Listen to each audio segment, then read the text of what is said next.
Noël, la fête de la nativité, jour J-2, des cadeaux de tout type sont offerts aux enfants après la présidence de la République. Place aux institutions constitutionnelles de prendre le relais ce soir. L'Assemblée nationale, le Conseil économique et social et plusieurs administrations de la place. Dans ce journal également, la rencontre entre le Premier ministre, le chef du gouvernement et les secrétaires généraux des ministères, Raymond Ndong-Sima, appelle les chefs d'administration à servir le pays en privilégiant l'intérêt général. Madame, Monsieur, bonsoir et merci de renouveler votre confiance à Gabon Télévision. Je le disais, dans le cadre des activités du comité conjoint gouvernement, partenaire technique et financier sur l'aide extérieure, le Premier ministre, chef du gouvernement Raymond Ndong-Sima, a présidé cet après-midi à l'hôtel Koumé Palace une séance de travail élargie aux secrétaires généraux des ministères et les gestionnaires de projets. Une troisième rencontre du genre qui a permis au patron de l'administration gabonaise d'interpeller une fois de plus les hauts cadres de la fonction publique sur la nécessité de servir l'État, servir le pays en privilégiant l'intérêt général. Claudette Eworé Richon, Olivier Antonio, Patrick Demabio, presse de la primature. 300 milliards utilisés sur les 900 mobilisés par les partenaires au développement en faveur du Gabon, soit 30% d'exécution de l'aide publique, 20 à 25% de projets sans référent. Voilà en gros quelques indices du diagnostic fait lors de la dernière réunion technique présidée par le Premier ministre Raymond Ndong-Sima. Réunion au cours de laquelle il avait non seulement fustigé le manque d'engouement des coordonnateurs des projets, mais aussi sensibilisé et responsabilisé les secrétaires généraux des ministères. 2 mois après cette rencontre, l'heure est au bilan. Ce qui est apparu la dernière fois, dans les documents que nous avons vus, c'est que le suivi de ces dossiers était incertain dans la plupart des ministères. Globalement, le résultat, c'est qu'on avait une mauvaise connaissance de qui suivait les dossiers dans quel département. Aujourd'hui, nous sommes là pour faire le point. Ainsi, la cellule de coordination qui détient toutes les informations a procédé à la présentation détaillée des 100 projets concernés, ministère par ministère. L'économie, l'éducation et les travaux publics exécutent la plus grande part avec respectivement 23, 20 et 11 projets, alors que la santé, l'industrie, l'éducation nationale et les eaux et forêts font de bons élèves en termes de mise à jour de la matrice, quand le ministère de l'économie numérique, lui, doit encore se signaler. Le reste des départements pouvant se contenter de la mention passable. À l'issue de ce compte rendu, le chef du gouvernement, moyennement satisfait, a de nouveau appelé les uns et les autres à plus de pragmatisme. Il y a encore beaucoup de ministères dans lesquels les gens gèrent les projets à titre personnel et qui ne sont pas gérés pour l'intérêt commun. Et dès que ces gens-là bougent, ou s'ils ne veulent pas donner d'informations, personne ne peut savoir ce qui se passe. Et là, mesdames et messieurs les secrétaires généraux, c'est quand même votre responsabilité. Puisque si vous ne faites pas la pression qu'il faut, ben, les gens qui gèrent ces dossiers ne les sortiront pas de leur dossier. Nous ne réalisons toujours pas qu'en matière de gestion de l'aide extérieure, il y a un référentiel international. Lorsque nous nous présentons, franchement, face à des partenaires et que nous leur disons que nous ne savons même pas qui, dans notre département ministériel, est en charge de la gestion de ce dossier, à votre avis, quand nous nous séparons, quelle est l'opinion que les interlocuteurs que nous avons emportent avec eux? Il faudrait, dans les prochaines réunions, que vous nous fassiez, la somme par ministère. Je voyais qu'il y avait un tableau à côté, mais il serait bon d'avoir une somme par ministère et de faire également une somme par don et par prêt. Notons que certains secrétaires généraux, reconnaissant le laxisme décrié par l'autorité, ont néanmoins été surpris de ne pas retrouver dans la matrice quelques données concernant leur secteur. Cette fois, ce sont les élèves et leurs parents, les élèves impliqués dans les casses du 4 décembre dernier qui étaient face au procureur de la République. Madame Sidonie Flore Oué a plutôt opté pour la sensibilisation sur la procédure engagée contre ces élèves. Eh bien, Madame le procureur de la République a plutôt annoncé le non-lieu en présence de Teclair Mekui Obono et Yvette Okosa.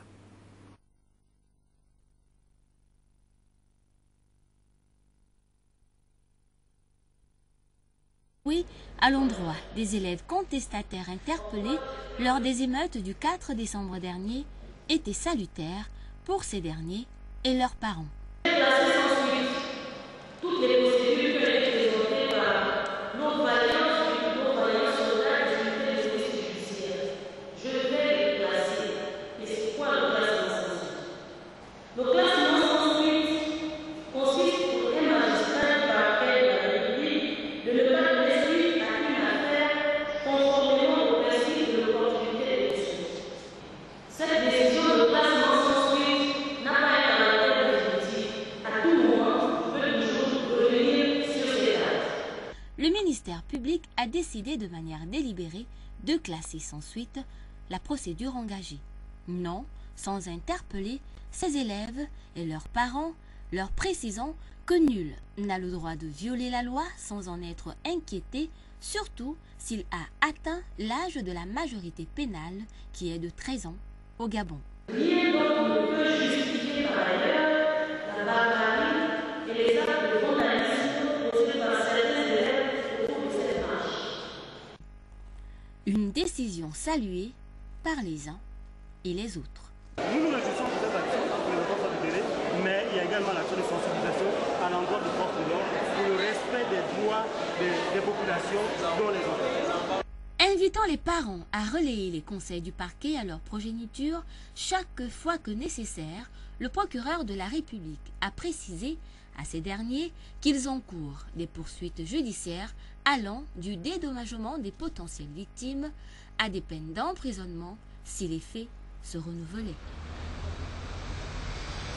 À l'université Omar Bongo de Libreville, on parle depuis ce matin de la rentrée académique à la faculté de droit et des sciences économiques.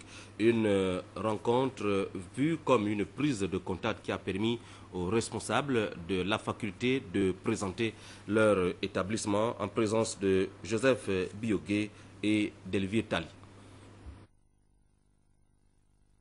Rentrée académique qui accueille de nouveaux étudiants. Il s'est agi pour le doyen de la faculté de droit et des sciences économiques et les différents orateurs qui ont pris la parole à tour de rôle de faire une présentation générale de la faculté des droits et des sciences économiques. Comment est organisée la faculté? Quelles sont les missions assignées aux organes de la faculté? À qui faut-il s'adresser en cas de besoin? C'est à toutes ces interrogations que ces nouveaux étudiants ont trouvé des réponses. À chaque début d'année académique, il est de tradition d'organiser une rentrée dite académique. Et c'est donc l'objet de la rencontre de ce matin avec les nouveaux étudiants, c'est-à-dire les étudiants bacheliers. C'est une manifestation qui poursuit trois objectifs. D'abord, un objectif de confirmation, je dirais, confirmation de la normalisation de la situation à la faculté de droit des sciences économiques, qui, comme vous le savez, a été l'objet ces derniers mois d'un certain nombre de perturbations. Donc, le deuxième objectif, c'est naturellement un objectif d'accueil. Il est dans la tradition universitaire de recevoir, d'accueillir les nouveaux étudiants. Le troisième objectif, je dirais, de sensibilisation et d'information par rapport au régime des études, par rapport au régime disciplinaire, par rapport à l'offre de formation que nous proposons aux étudiants. Pour cette rentrée, tout se passe bien. Les étudiants se sont inscrits massivement. Le département de droit pour cette année compte près de 1500 étudiants en licence 1 et celui des sciences économiques 800 étudiants. S'agissant des offres de formation, des innovations ont été apportées. Ces étudiants vont profiter d'une nouvelle offre de formation. C'est-à-dire que l'offre de formation a été totalement remaniée pour la mettre en harmonie avec les principes du LMD. La faculté de droit et des sciences économiques est un établissement de l'université Omar Bongo créé en 1971. Elle comprend des structures administratives et pédagogiques. Vivement que cette année, les cours se déroulent sans perturbation. Nous restons à l'université Omar Bongo de Libreville où je vous invite à découvrir ce nouveau docteur en sciences géographiques, option géographie politique dans ce temple du savoir. Il s'agit de notre compatriote Louis Baris Ogula. Il a soutenu ce matin sa thèse sur l'hydrogéopolitique dans le devenir de l'Afrique et du Gabon au XXIe siècle. L'impétrant a obtenu une mention très honorable avec félicitations du jury. Yvette Okosa, Basile Biogumikala. Géopolitique dans le devenir de l'Afrique et du Gabon au XXIe siècle, c'est le titre de la thèse de doctorat de sciences géographiques, option géographie politique que vient de soutenir Louis Barry Ogula Olinga à l'université Omar Bongo Ondimba devant un jury de 5 éminents professeurs venus de différentes universités d'Afrique subsaharienne pour évaluer le travail scientifique fourni par l'impétrant, à commencer par le directeur de thèse, le professeur Marc-Louis Rompuvien. Dans le contexte de notre pays, il s'agit bien d'une première, d'un exploit singulier qui fait de lui un précurseur dans la nouvelle philosophie de la relation que la société gabonaise va devoir entretenir avec la connaissance en général et avec l'université en particulier. Après délibération, de manière unanime, le jury s'est dit satisfait de l'œuvre accomplie. Après délibération, vous avez jugé digne du grade de docteur en sciences géographiques, option géographie politique de l'université Omar Bongo avec la mention très honorable avec les félicitations du jury à l'unanimité. C'est un sujet original qu'a présenté et défendu Louis Barry Ogula avec maîtrise et méthodologie, reconnaîtra le jury. Autre valeur ajoutée, il s'agit d'un sujet ayant une portée scientifique considérable et qui permettra aux futurs chercheurs d'avoir beaucoup de pistes de recherche. Pour leur part, les chefs d'établissement et points focaux du réseau national du système des écoles associées de l'UNESCO renforcent leurs capacités. Un séminaire à leur intention était organisé ce matin à la Chambre de commerce de Libreville, à l'initiative, bien sûr, de la Commission nationale pour l'UNESCO. Filika Biongo Kombila, Michel John Boudéa. Redynamiser le système des écoles associées de l'UNESCO dans notre pays. C'est tout l'intérêt de cette formation des chefs d'établissement et des points focaux du dit réseau. Qui est donc un séminaire à l'attention des chefs d'établissement, mais aussi des points focaux de ce réseau. D'abord pour leur permettre de mieux connaître le réseau, puisque lorsque j'ai pris les fonctions à la Commission nationale pour l'UNESCO, j'ai constaté que beaucoup de chefs d'établissement ignoraient même que leur établissement était membre du réseau du système des écoles associées. Donc il faut remédier à cette situation, mais permettre également au réseau de vivre. Parce qu'appartenir au réseau, ce n'est pas simplement recevoir le certificat signé du directeur général de l'UNESCO, mais c'est aussi faire des activités, se faire connaître en tant que membre de ce réseau en faisant des activités. Depuis sa création en 1994, le réseau Gabon, qui compte officiellement 61 établissements, n'a jamais véritablement fonctionné, en dépit de la création en 2009, à l'initiative de la Commission nationale gabonaise pour l'UNESCO, du réseau des écoles associées de l'UNESCO de l'Afrique centrale. C'est un réseau qui existe depuis 1994. Le réseau au plan international existe depuis 1953, mais chez nous au Gabon, c'est depuis 1994. Malheureusement, depuis cette date, eh bien, le réseau gabonais du système des écoles associées de l'UNESCO ne fonctionne pas comme il faudrait. Les participants à ce séminaire, venus de toutes les provinces du Gabon, ne cachent pas leurs attentes. J'espère que nous allons nous organiser pour que les échanges puissent être un peu plus fructueux et multiples. C'est vraiment un sentiment de satisfaction parce que ça manque beaucoup, notamment la liaison ou les échanges entre différents établissements. La Commission nationale gabonaise pour l'UNESCO entend donc parvenir à la constitution d'un réseau Gabon dynamique en fin 2016. Il faut dire que le présent séminaire, qui s'étend sur 2 jours, intervient après une tournée interprovinciale d'information et de promotion du dit réseau, entamée en 2012.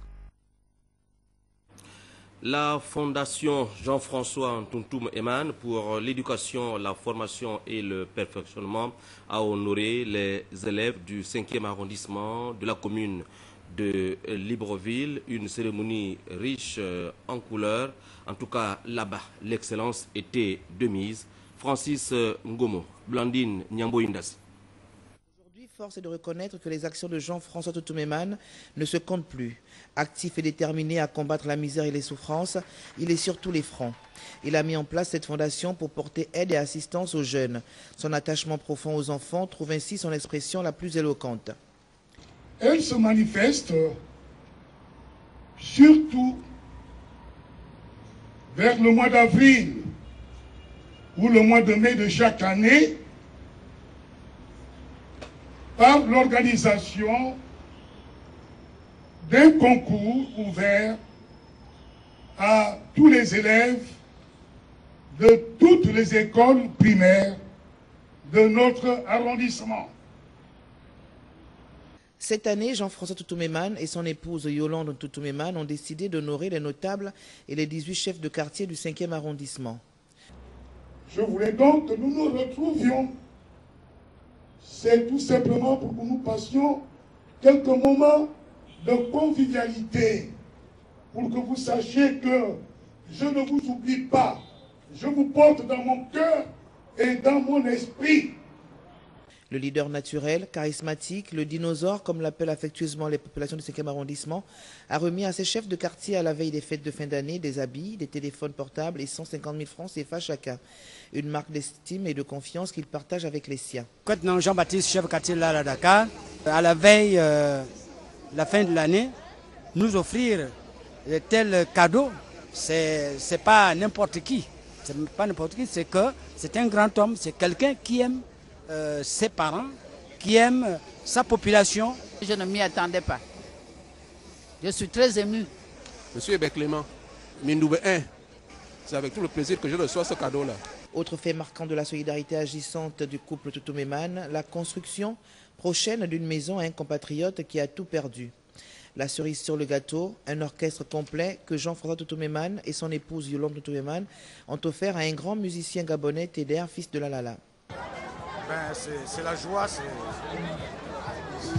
lourd, c'est vraiment, comme je disais, c'est grandissime. Je suis ému, je ne m'attendais pas à ça. Une minute de silence a été observée par tous les défunts du 5e arrondissement, mais également pour Nelson Mandela. Une kermesse, une tombola et une prestation d'artistes ont ravi les populations. Voilà, ainsi s'exprime le partage au 5e arrondissement de Libreville grâce à la Fondation Jean-François Ntuntum Eman. Madeleine Baird, c'est le nom du nouveau président de la Confédération patronale gabonaise. Madeleine Baird succède à Henri-Claude Oyima. C'est le principal enseignement à tirer du conseil d'administration de la CPG présidé ce matin dans un hôtel de notre capitale. Francis Ngomo, Cyril Bertrand Ngalioko.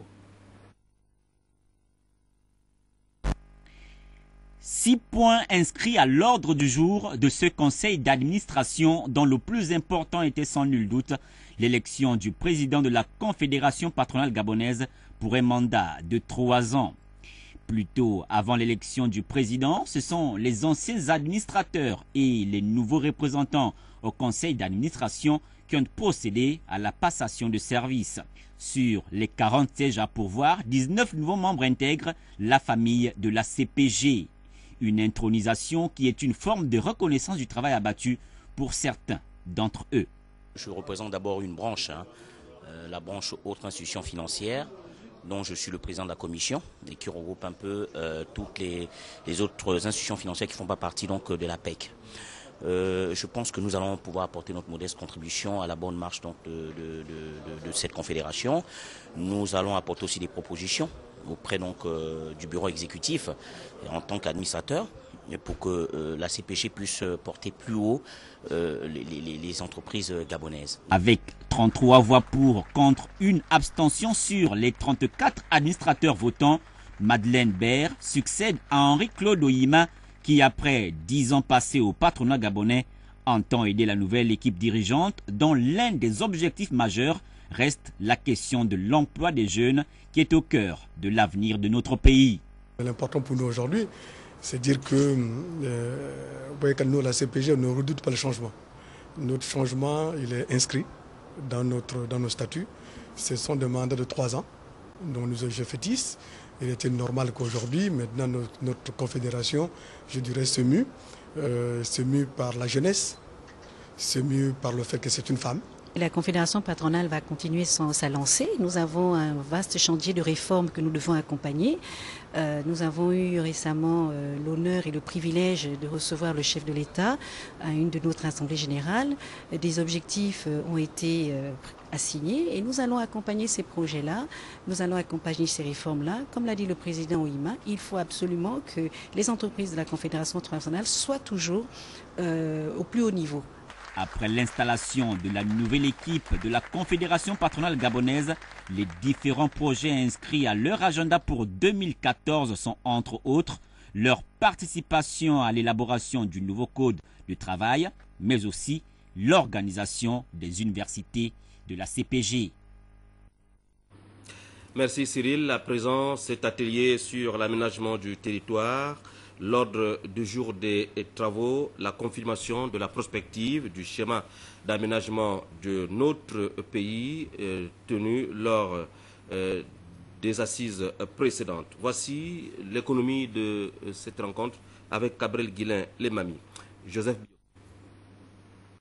Cet atelier fait suite à l'atelier intermédiaire de présentation du diagnostic provisoire tenu les 6 et 7 novembre 2013. Il s'agit ici de confirmer les résultats de la phase prospective à travers la participation des acteurs au choix et à l'ajustement des scénarios de prospective territoriale pour le Gabon à l'horizon 2025-2035.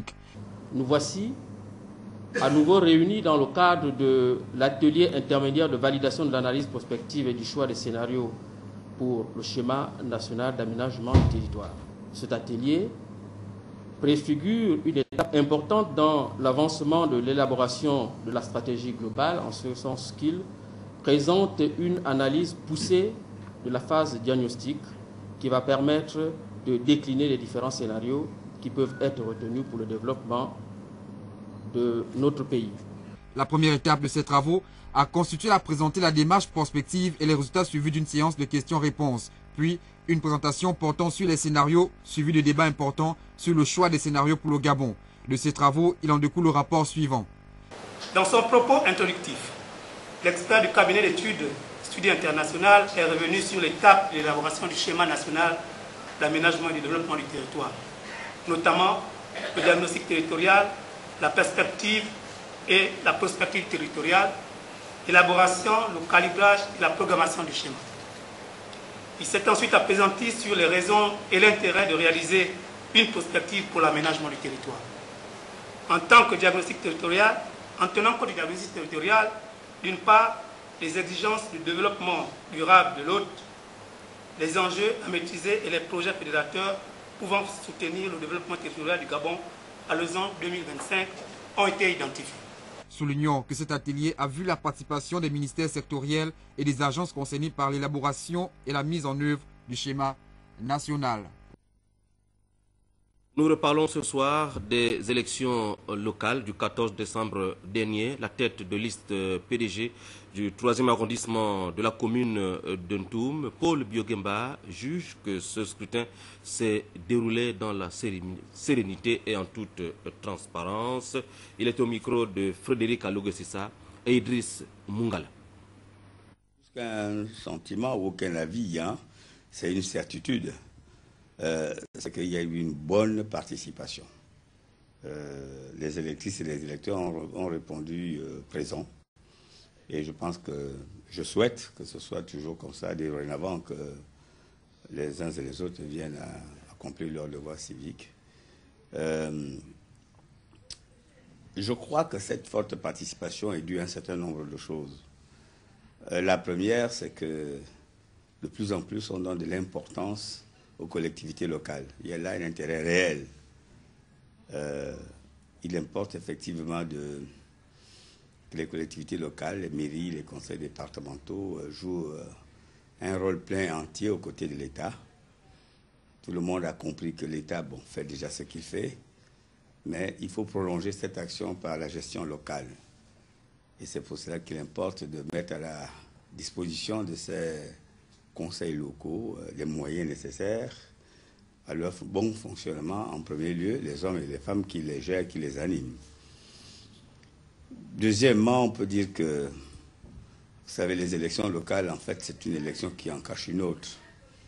On voit en filigrane le Sénat dans un an, dont plusieurs personnes se sont présentées pour pouvoir être sénateurs. Et déjà aujourd'hui, on peut déjà avoir à quelque chose près la carte du Sénat de 2015, à travers les résultats des conseils locaux, si ces résultats sont naturellement confirmés par la Cour constitutionnelle. Donc c'est un double intérêt, collectivité locale et Sénat. Ensuite, je pense que le fait d'un vote nouveau, à travers la biométrie, a attiré, a aiguisé la curiosité de plusieurs personnes, de plusieurs électeurs et électrices, qui les a amenés beaucoup dans les bureaux de vote pour voir comment ça se passait. Toutes ces choses réunies, mais dans le bon sens, font que la participation a été bonne. Et malgré cette forte participation, tout s'est passé réellement dans le calme.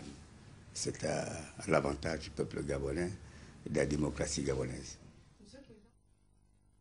Je vous l'ai dit, Noël, la fête de la nativité, jour J-2, les enfants du Gabon attendent impatiemment le Père Noël pour la distribution des jouets. Après la présidence de la République, il y a 48 heures, place aux institutions qui offrent à leur tour des cadeaux. Première escale, le Conseil économique et social. Frédéric Alogue, c'est ça. Idriss Charles Mungala. Le Conseil économique et social, CES, n'a pas dérogé à la règle qui consiste à célébrer la fête de Noël en partageant ce moment de convivialité avec les enfants des agents exerçant au sein de cette institution constitutionnelle dirigée par Paul Biogemba. Une occasion de partager en communion ces instants inoubliables dans la vie de tout enfant. Erika Eyan Moulungi, représentant des tout-petits. Cette marque d'affection nous autorise à vous faire la promesse d'être des enfants exemplaires, dignes d'être l'espoir de demain, afin que notre pays, le Gabon, triomphe par l'excellence. Merci papa et bonne fête de fin d'année, que Dieu vous garde. En accomplissant ce geste à offrir des cadeaux en cette circonstance particulière où beaucoup n'ont pas la chance d'en obtenir chaque année, Paul Biogemba démontre ainsi à suffisance un sens de paternalisme brisant tout de go les différences sociales qui empêchent très souvent de nombreux enfants de s'épanouir. Pour être de bons adultes de demain, il faut suivre les conseils, les bons conseils de vos parents. Il faut faire les efforts qu'on vous demande de faire. Il faut apprendre. Il faut se former. Se former à l'école, mais se former aussi aux travaux de la maison. Savoir garder propre sa maison, sa chambre, ses cahiers, là où on habite. Savoir garder propre la classe, la salle de classe, l'école, la propreté, il ne faut jamais l'oublier. C'est quelque chose d'important. La discipline, c'est quelque chose d'important. Le travail, rien ne remplace le travail. C'est comme ça que vous allez faire plaisir à vos parents et faire plaisir au pays, au Gabon. Avant de prendre congé de ces jeunes invités, le président du Conseil économique et social a comblé tout un chacun de nombreux cadeaux tout en leur souhaitant un bon réveillon et une bonne fête de fin d'année. Aussi, les enfants des personnels de l'Assemblée nationale ont vibré au rythme de la fête de la Nativité. Voici ce que nous rapportent Juda Flore Odembe, Tim Boulengue et Amédée Mavungu de la presse du Sénat. C'est une fête de la Nativité au décor rouge et blanc qui a réuni au Palais Léon-Bas, siège de l'Assemblée nationale, les enfants du personnel de cette institution à la faveur d'un arbre de Noël. Les yeux ronds, remplis de curiosité, les tout-petits ont honoré à ce rendez-vous institué par le président de la première chambre, M. Guizou Bandama, qu'entouraient les membres du bureau et les responsables administratifs. Désormais attachés à leurs bienfaiteurs, ces charmants êtres, en recevant leurs jouets, ont unanimement dit merci à celui qu'ils appellent affectueusement Papa Guy pour cette marque d'attention.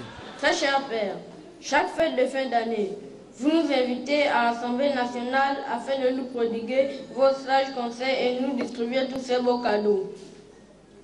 Nous vous en sommes très reconnaissants, car vos différents gestes à notre endroit prouvent, cher papa, que vous êtes de tout cœur avec nous et que nous comptons beaucoup pour vous.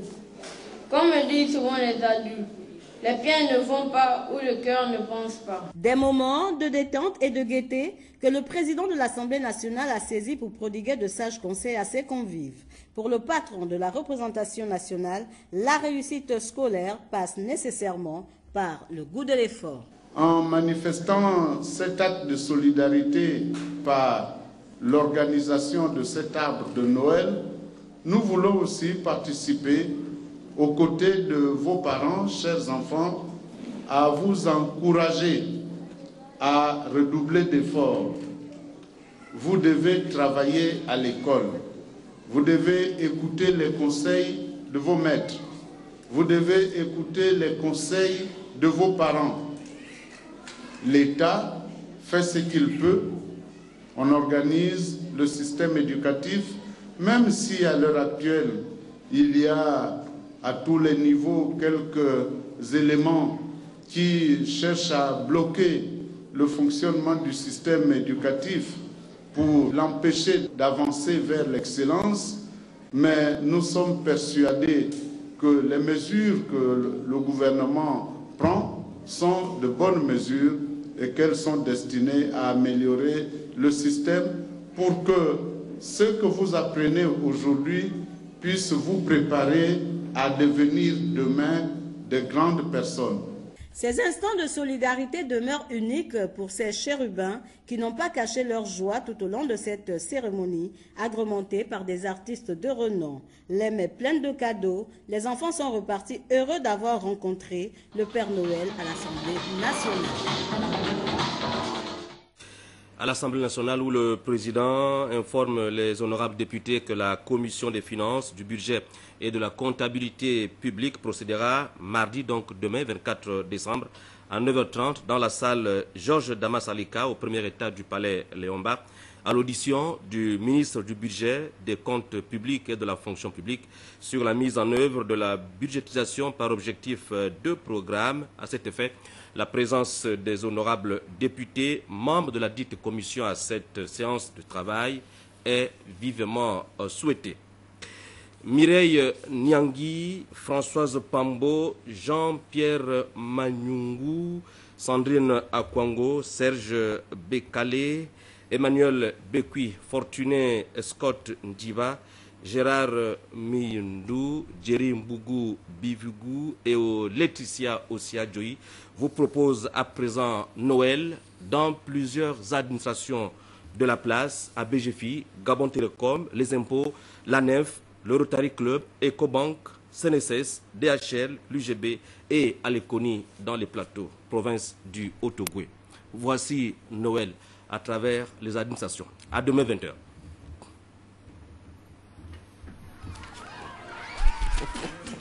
Comme chaque année, la Banque gabonaise et française internationale BGFIBank et premier groupe financier de la zone CEMAC fête Noël avec les enfants de son personnel. Cet arbre de Noël est organisé comme chaque année par le groupe BGFIBank pour le compte de ses filiales, à savoir BGFIBank Gabon, Asenco, Finatra, Loxia, BBS, BGFI Capital. Et l'objectif principal est de réunir autour de cette fête symbolique qu'est Noël l'ensemble des parents et enfants du groupe. Occasion pour ces tout-petits de recevoir des cadeaux des mains du directeur régional BGFIBank et de ceux des directeurs généraux des différentes filiales du groupe. Un catalogue est présenté aux différents salariés du groupe et chaque parent choisit le cadeau qu'il veut offrir à son enfant. Ces cadeaux sont principalement constitués de jeux d'éveil, d'instruments, de musique, de peluches et tout ce qu'on peut trouver en fait pour les enfants. Et les cadeaux sont constitués en fonction des tranches d'âge. La première tranche d'âge va jusqu'à 3 ans, la seconde de 3 à 8 ans et la dernière de 8 à 16 ans. Au-delà des tout-petits, ce rendez-vous permet également aux membres de la famille BGFIBank de renforcer leurs liens. Nous sommes fiers d'appartenir à cette grande famille, d'apprendre et de transmettre autour de nous les valeurs du groupe, telles que le partage et l'esprit d'équipe. À Noël, les étoiles brillent et celles de BGFI brillent encore plus. Entre prestations d'artistes, kermesse, tout était réuni pour faire vivre à ces bambins des instants qu'ils ne sont pas prêts d'oublier. Et déjà, vivement l'année prochaine.